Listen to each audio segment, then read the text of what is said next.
رسول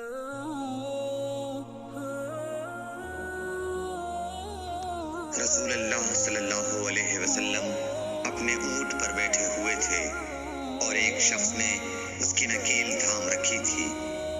آپ صلی اللہ علیہ وسلم نے پوچھا، آج یہ کون سا دن ہے؟ ہم خاموش رہے حتیٰ کہ ہم سمجھے کہ آج کے دن کا آپ کوئی دوسرا نام اس کے نام کے علاوہ تجویز فرمائیں گے۔ پھر آپ صلی اللہ علیہ وسلم نے فرمایا، کیا آج قربانی کا دن نہیں ہے؟ ہم نے عرض کیا، بے شک۔ اس کے بعد آپ صلی اللہ علیہ وسلم نے فرمایا، یہ کون سا مہینہ ہے؟ ہم اس پر بھی خاموش رہے اور یہی سمجھے کہ اس مہینے کا بھی آپ اس کے نام کے علاوہ کوئی دوسرا نام تجویز فرمائیں گے۔ پھر آپ صلی اللہ علیہ وسلم نے فرمایا، کیا یہ ذو الحجہ کا مہینہ نہیں ہے؟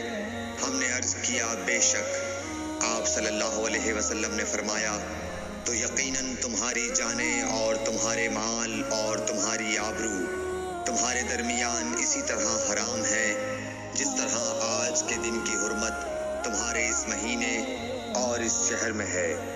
پس جو شخص حاضر ہے اسے چاہیے کہ غائب کو یہ بات پہنچا دے، کیونکہ ایسا ممکن ہے کہ جو شخص یہاں موجود ہے وہ ایسے شخص کو یہ خبر پہنچائے جو اس سے زیادہ یاد رکھنے والا ہو۔ صحیح بخاری حدیث نمبر 67۔